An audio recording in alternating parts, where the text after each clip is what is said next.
a good look at my face. I'm an Oriental. Hey, good morning, good afternoon, good evening, whatever the case may be. Welcome to Cross Examinations Live. I'm your host, Mike S. Miller, and we are here once again.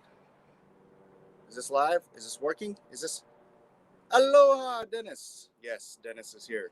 And I am here, and I'm awake. I've been awake for a minute. I've been on the Discord chatting it up with Seven about personal responsibility. Ladies and gentlemen, personal responsibility. What is it your responsibility to take personal responsibility for? Well, my contention is that you should take personal responsibility for everything that's your fault. Seven's contention, take responsibility for everything that ever happens to you.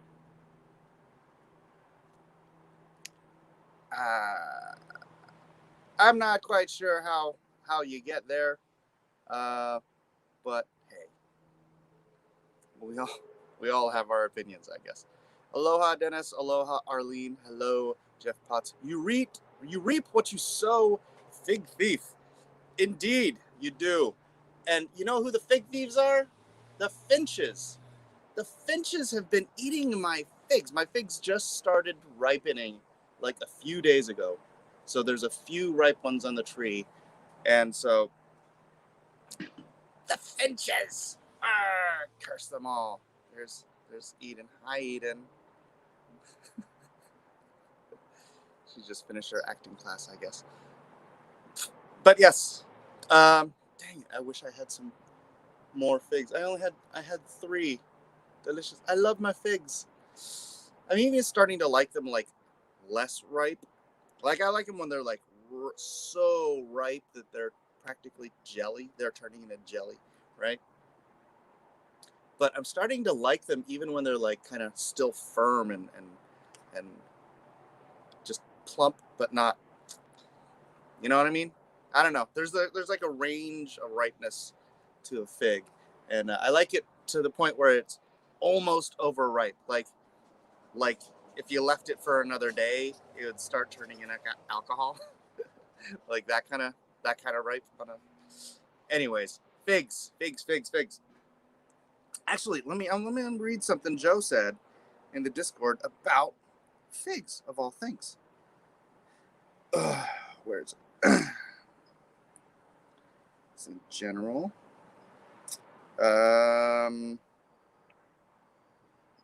Joe says, talking about figs here is a fun fact. The word sycophant, slanderer, comes from the Greek word syko, fig, and the verb phino, reveal. In ancient Athens, during some periods, the export of figs was under state control. Some people, nevertheless, would try to smuggle out quantities of figs. When somebody reported them, he was called a sycophant, the one who reveals the smuggled figs. In time, the term included anyone who would reveal tax evasion or other law infringement, and usually they got a cut by the state. It didn't take too long before people would slander innocent citizens because of personal differences or seeking an easy payment. Thus, the term sycophant finally ended up meaning the exact or the act of false accusation, slander. See also EVSJW. I've had thimbleberries. Never actually had a fresh fig. Oh, Jeff, if you were here. Well, I mean, there's still some. The thing is, the fig tree is tall, so there's some ripe ones, but I'm not tall. So it's hard for me to get up there and get the good ones. I see one that's like almost ripe. Oh, it's terrible. This never mind. I don't want to go into complaining about.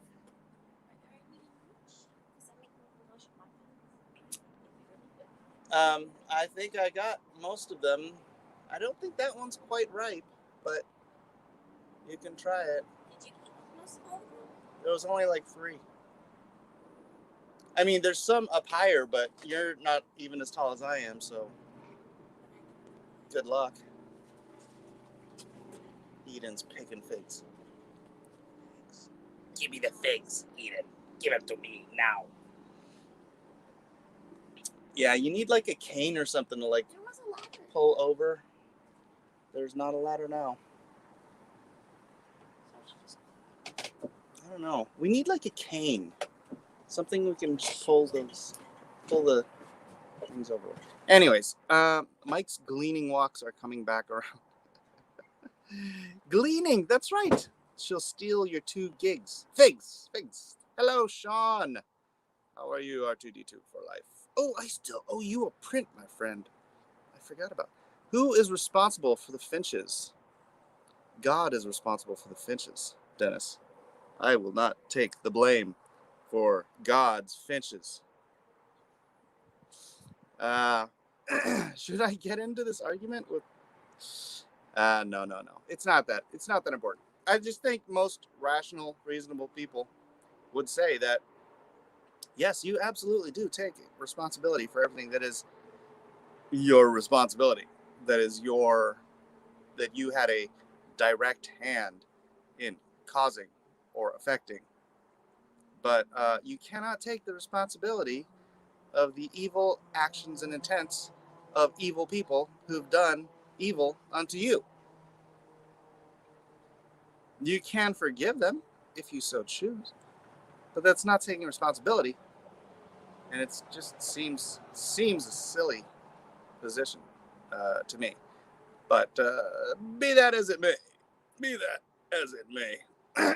how are you guys doing today? What have you been up to? A rake works well for getting the fruit that is high up. Oh man, it's my boss. Hold on a second.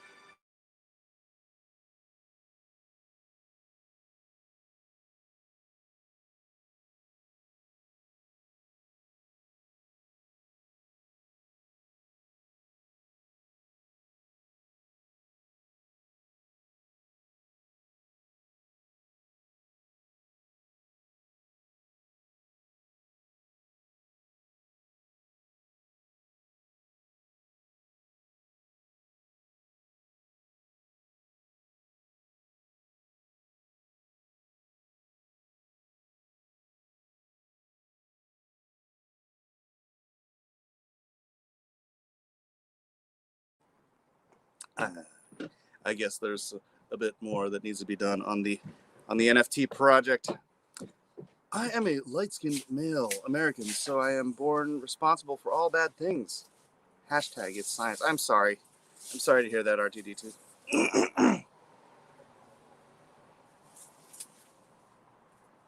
She's gonna climb the tree. She's climbing the tree in search of figs. No, I know the finches have been at the figs. They're cute little finches though, little yellow guys, about this big. Wow, really? We can read lips. Smart guy. So yeah, I guess I have a little bit more work to do on this NFT project. Someone was okay, Jeff says, in some ways, Seven is correct. In all of our interactions that have gone bad, we bear a measure of fault for things going sour. Yeah, like that's the stuff you take responsibility for. The stuff that's your fault. I just can't wrap my mind around taking responsibility for the evil intents and actions of other people. Right? I just can't. All right, everyone, wear your mask. This is a mask-mandated live stream. No, never. However, that is not an invitation to bear the full burden of blame. Yeah.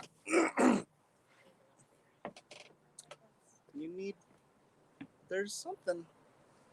They're up there. Like if you go stand out on the porch and like look on the outside, you can see some like overhanging, but they're gonna be hard to get to. That's the thing. We need a cane hook on the end, and you can reach up and bend the tree down.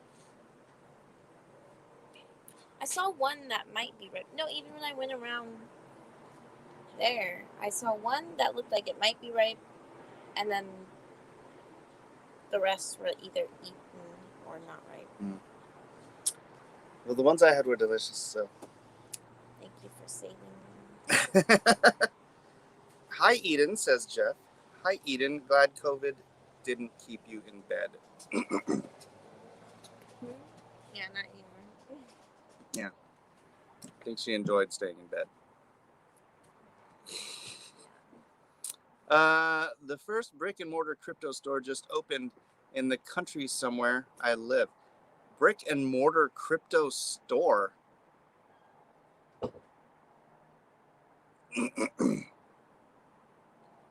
That's interesting. That is interesting. Yeah, good news on that front. Bitcoin did hit 50,000. I think it's down at like 48 again or something. Boy, some of the stuff I got has done quite well. We don't need to do a whole crypto. Let me see. I just want kind of interested now. 48,111. So looks like it's hit another support line. We don't need to go into all that.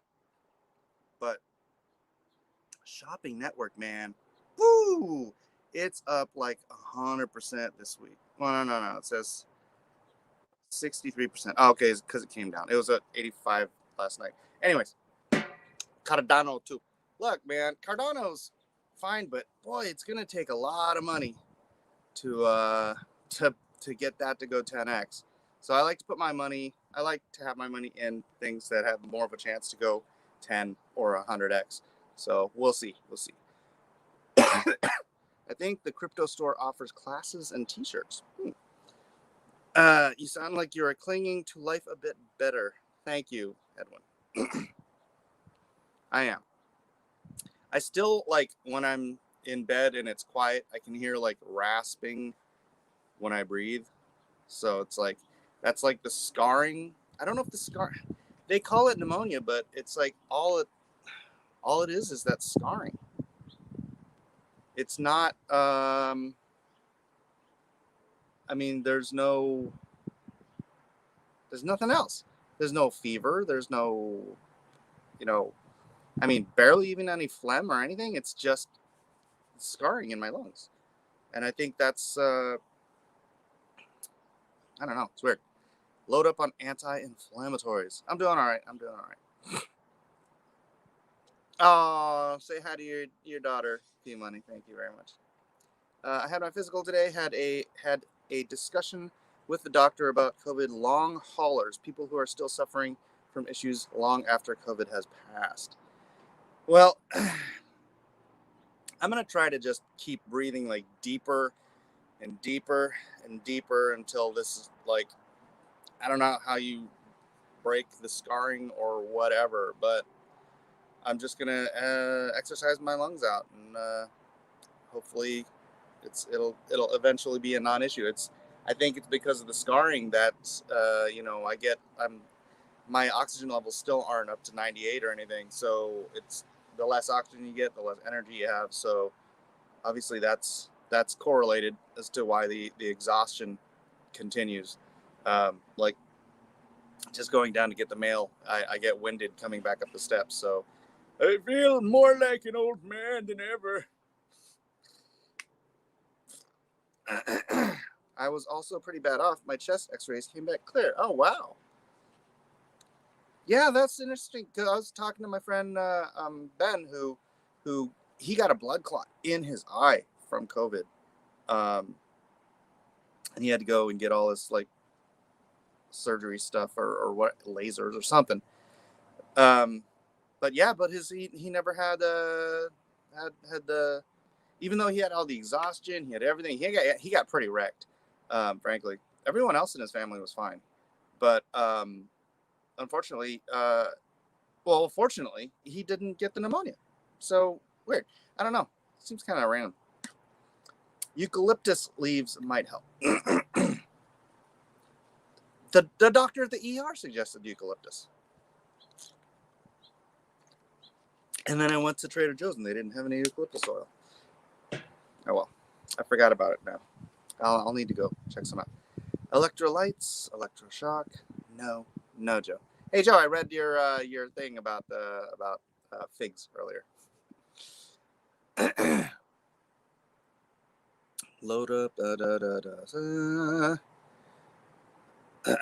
Crypto stores. I read that. When did Eden go ginger? She's I'd call that strawberry blonde.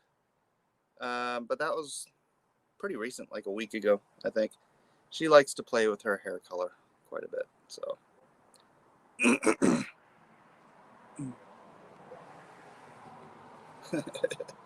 now Seven is on Discord bashing my comics. All right. Okay, Seven.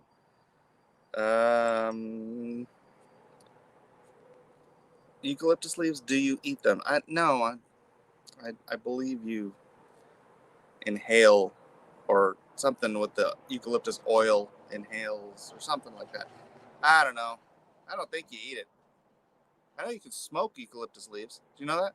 You like roll them up and dry them, and you can smoke. Maybe that'll help.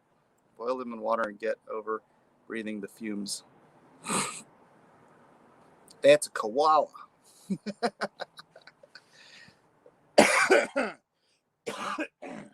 me. All right, what else is going on? I don't really want to jump into that. Seven is being a little bit pissy right now. So,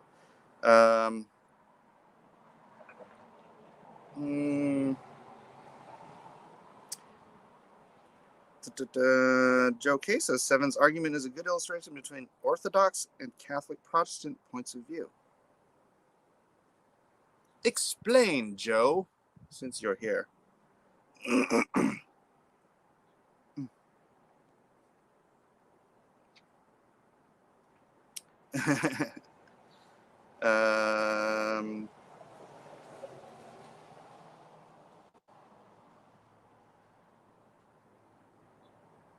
All right. Well, anyways, I've only heard of koalas eating them.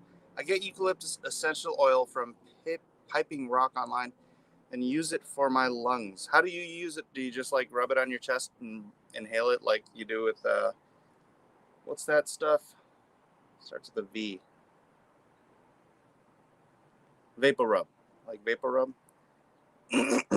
Beating yourself with guilt. Yeah, that's not really my shtick. That's I don't know. What's the Orthodox position, Joe?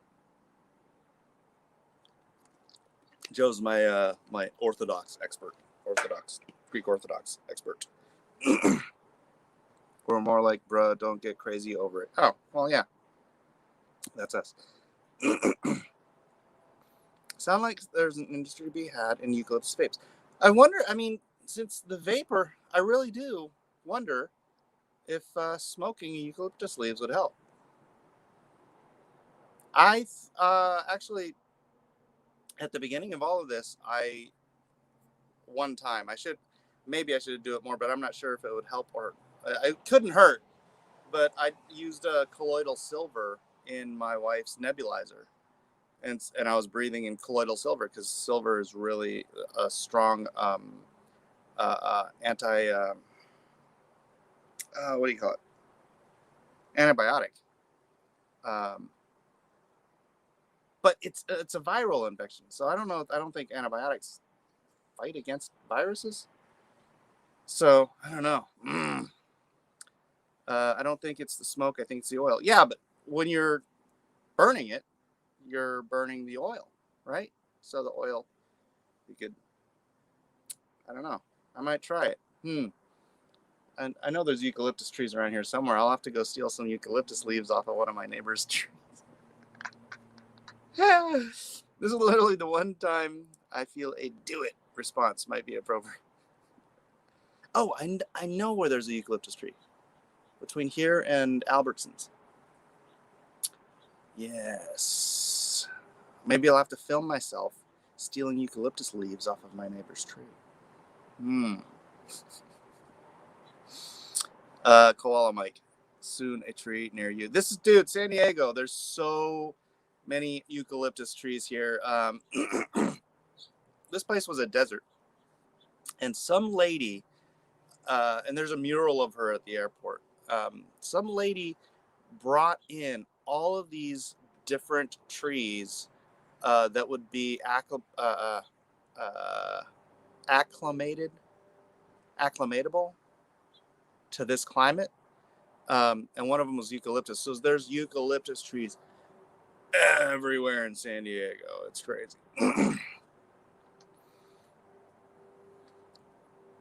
Probably need to vaporize the oil, burning it would introduce contaminants. Yeah. That'll make it easier on the foot. Put 10 drops on a cotton ball, stick it in a Ziploc, open the bag, and breathe in the fumes. Huh. All right. We'll have to try this. This is early today. Early? You should just be happy I'm doing it at all. No, like I said, well, now I have work to do again, but I am stuck in this post-project doldrums. The post-project doldrums. Trying to decide what to do next. I have a commission I need to do, but again, I can't. I don't know. Maybe I need to find a drawing board and I can just sit on my recliner and draw that way. That's probably what I should do. Then place the bag over your head. Then with the duct tape. Forget eucalyptus. Just burn marijuana plants instead. Look, actually, my friend Brian was an asthmatic, and he started smoking pot, and his asthma went away.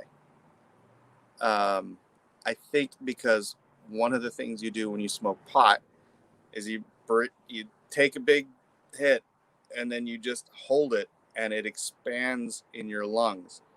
So I think somehow the practice of smoking dope expanded his lungs to the point where his asthma was somehow mitigated. Because I don't think he's ever had the problem again and he's my age. Interesting.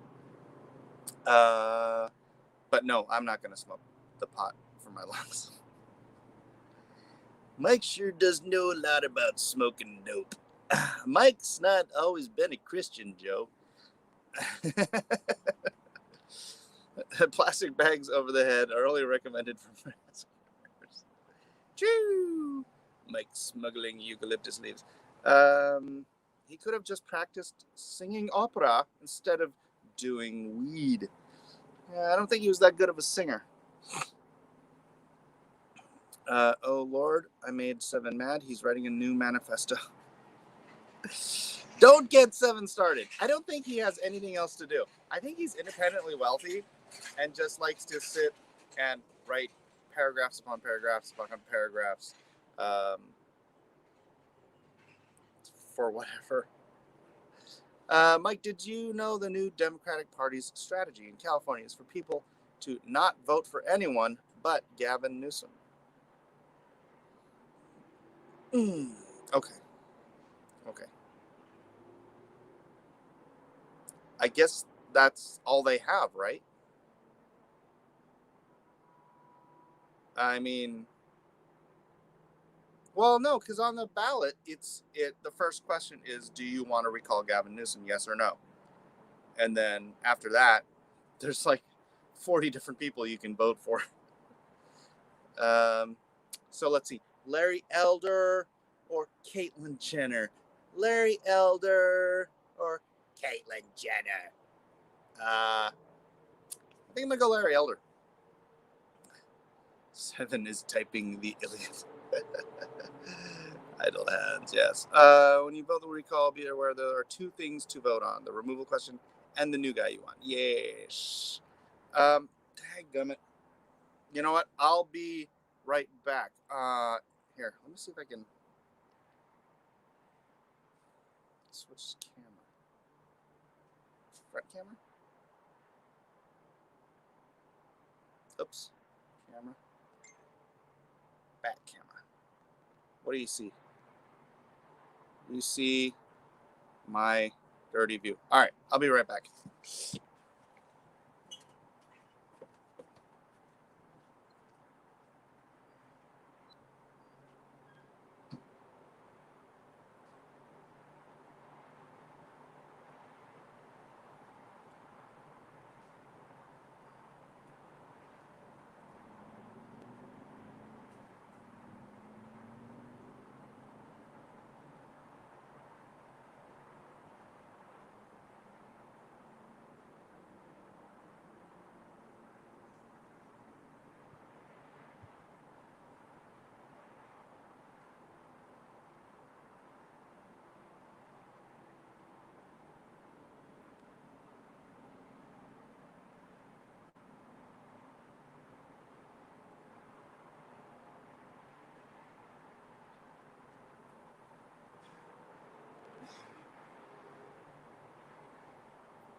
Oh.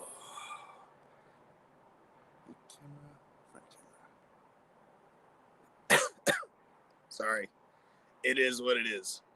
I see a road. Does Mike live on like a balcony? Yeah, so it's my house and then my deck, my big, beautiful, gorgeous deck that I built by myself, which I think I need to fix pretty soon. It's like 15 years ago. And then down the hill to the street. Canada.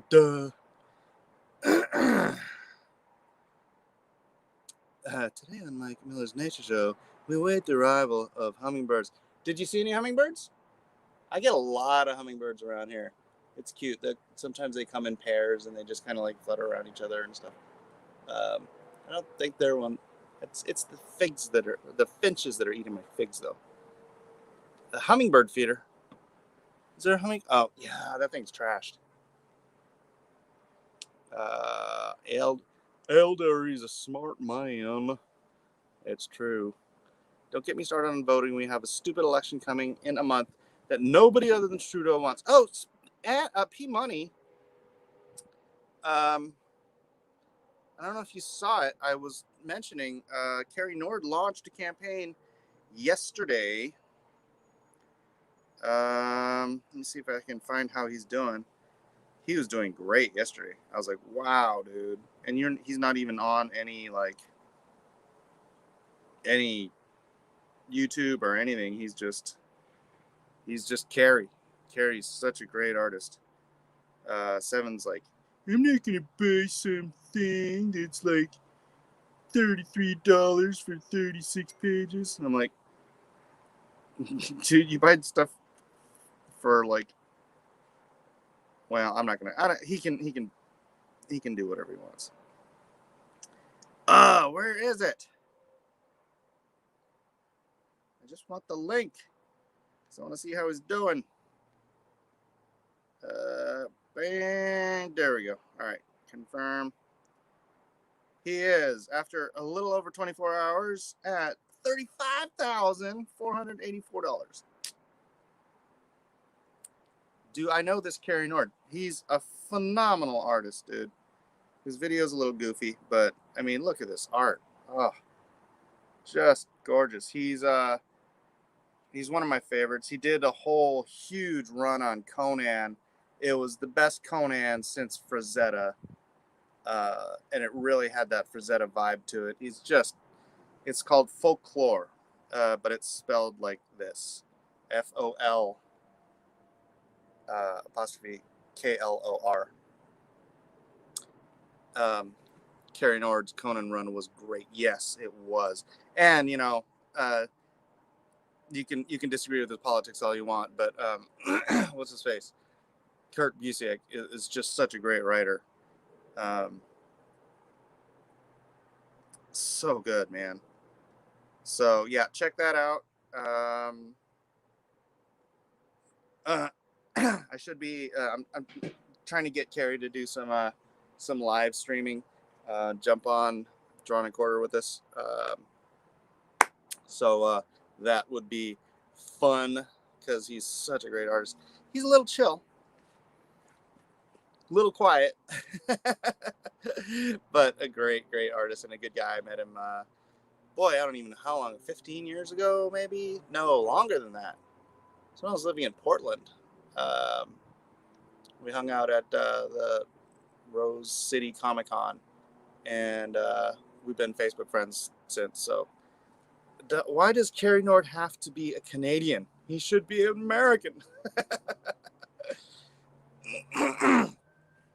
Joe says, I don't care about the politics of artists or writers. Right. It's the quality of the work, right? As long as the politics don't become the work, or if it does, just be upfront about it. And this is my political book. This is my Conan. Have Carrie and Gary Shipman on. That should be a wild time. Yeah, there you go. P Money's dropping the link in the chat right on. All right, let's get to El Scripturos. Oh, hold on a second. I got a note from Ms. Bob, my boy over here. But the black hole race needs the fist too and no mouth. Just noticed that.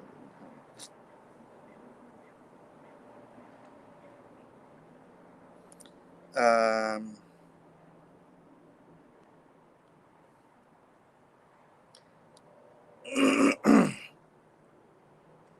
talk in a bit. All right, what was I looking for? The Bible. The Bible. All right, 2 Samuel 17.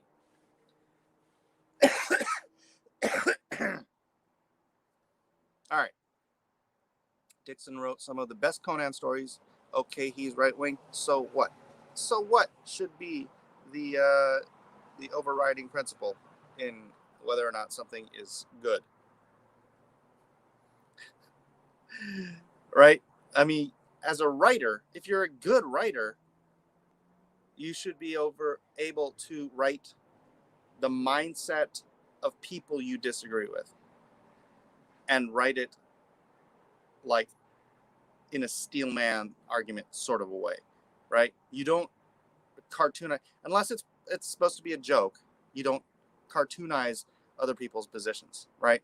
Like that's why Svarog in Lone Star, I think he's such a compelling character because he believes all his what I would consider malarkey, but I don't write him in a way that's cartoonish.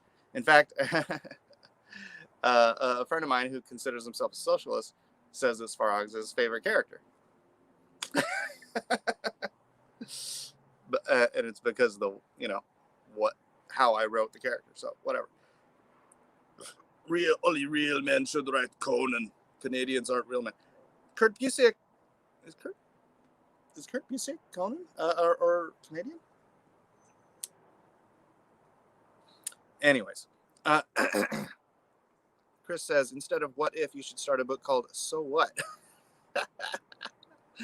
That's actually not a bad idea.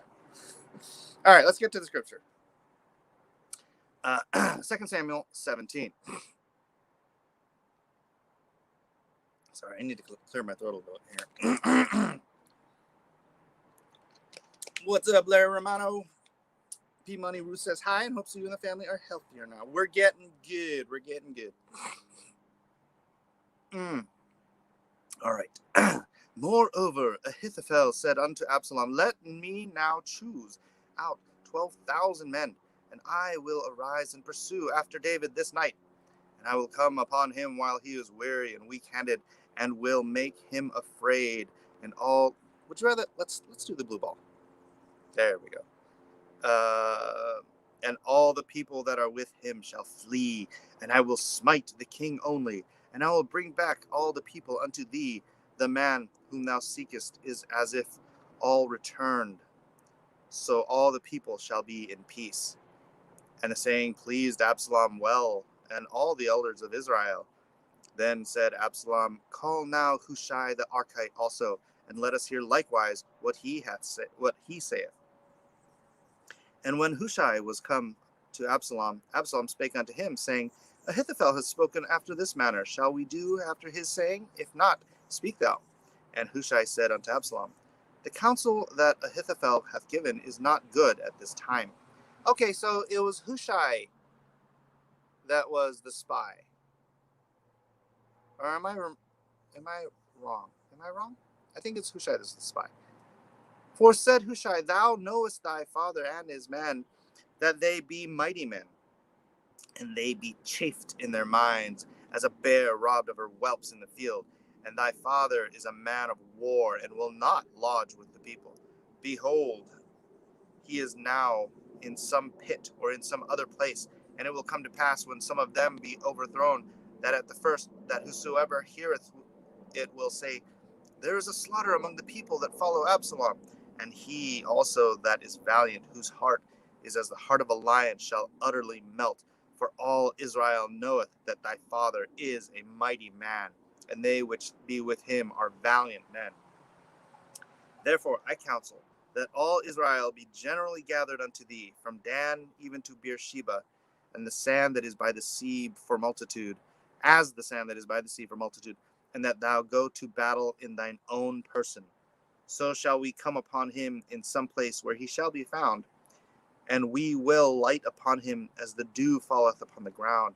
And of him and of all the men that are with him there shall not be left so much as one.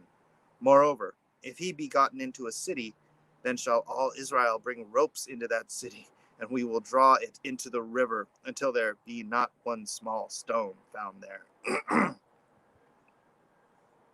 And Absalom and all the men of Israel said, the counsel of Hushai the Archite is better than the counsel of Ahithophel. For the Lord hath appointed to defeat the good counsel of Ahithophel, and in the intent that the Lord might bring evil upon Absalom. Yeah, okay, that's what I was thinking. So he is the spy. Then said Hushai to Zadok and to Abiathar the priest, thus and thus did Ahithophel counsel Absalom and the elders of Israel, and thus have I counseled. Now therefore send quickly and tell David, yeah, he's the spy, saying, lodge not this night in the plains of the wilderness, but speedily pass over, lest the king be swallowed up, and all the people that are with him. Now Jonathan and Ahimaaz stayed in El Rogel, for they might not be seen to come into the city. And a wench went and told them, and they went and told King David. Nevertheless, a lad saw them and told Absalom, but they both went away quickly and came to the man's house in Bahurim, which had a well in his court, whither they went down. So many specifics. Interesting, isn't it? It's like you really get like every little nitty gritty in the story. And the woman took and spread a covering over the well's mouth and spread ground corn thereon, and the thing was not known. And when Absalom's servants came to the woman to the house, they said, where is Ahimaaz and Jonathan? And the woman said unto them, they be gone over the brook of water. And when they had sought and could not find them, they returned to Jerusalem. And when it came to pass, after they were departed, that they came up out of the well, and went and told King David, and said unto David, arise, and pass quickly over the water. For thus hath Ahithophel counseled against you. Then David arose, and all the people that were with him, and they passed over Jordan. And by the morning light there lacked none of them that was not gone over Jordan. And when Ahithophel saw that his counsel was not followed, he saddled his ass, and arose, and gat him. Why do they all ride asses? I mean, wouldn't you rather just ride a horse? Is the ass just easier to deal with? I don't know. Saddles ass, rose, and got him a home to his house, to his city, and put his household in order, and hanged himself, and died, and was buried in the sepulchre of his father. Oh. All because they didn't listen to him? Janky. Then David came to Mahanaim, and Absalom passed over Jordan, and he and all of the men of Israel with him. And Absalom made Amasa captain of the host instead of Joab, which Amasa was a man's son whose name was Ithra, an Israelite, that went in to Abigail, the daughter of Nahash, sister to Zeruiah, Joab's mother. Wow, very specific. So Israel and Absalom pitched in the land of Gilead. And it came to pass, when David was come to Mahanaim, that Shobi, the son of Nahash of Rabbah, of the children of Ammon, and Machir, the son of Amiel, of Lodebar, and Barzillai, the Gileadite of Rojalim, brought beds and basins and earthen. Can you imagine?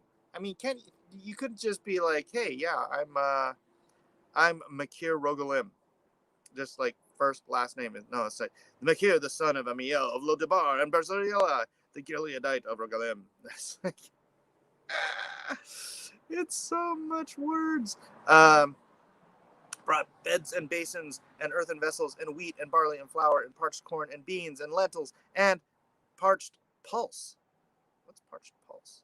And honey and butter and sheep and cheese of kine for David and for the people that were with him to eat. For they said, the people is hungry and weary and thirsty in the wilderness. And that's where we leave off. In the wilderness with the hungry peoples who gonna eat all the honey and the butters and the sheeps and the cheese and the flour and the barley and the wheats and the lentils, the beans, the corn, and the pulse. What on earth is pulse?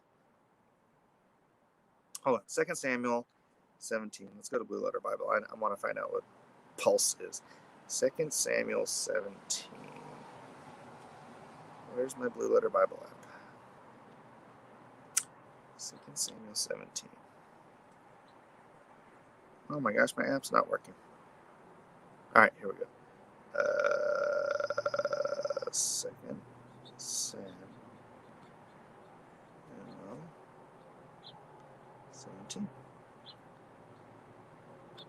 I just gotta know what the heck pulse is.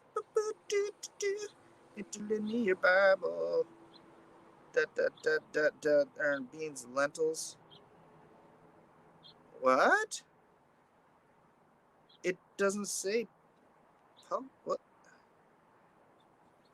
Earthen, wheat, barley, flour, beans, lentils. What the heck, man? Lentils and parched pulse. All right, I guess it must be this word. What is this word? Kali. Parched roasted grain.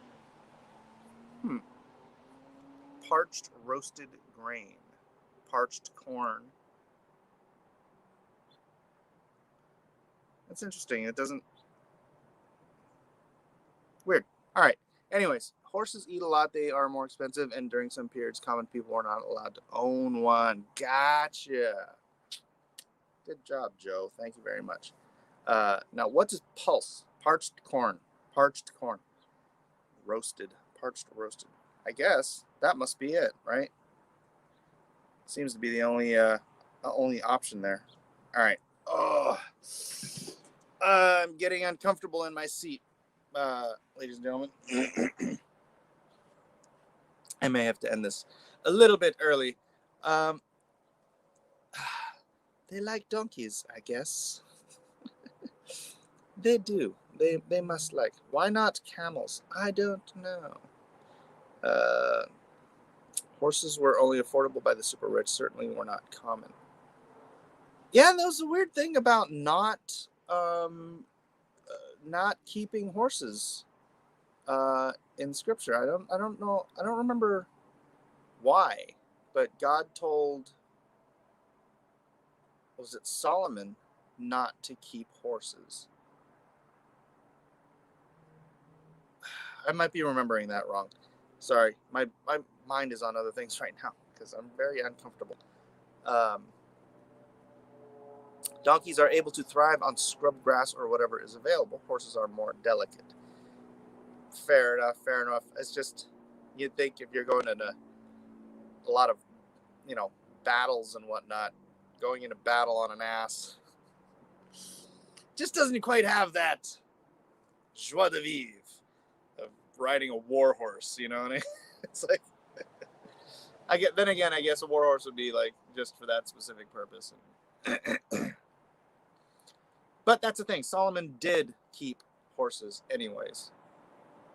Solomon, wise man, but his wisdom didn't always match his following the Lord's commands. You know what I'm saying? Which is interesting, right? You're wise.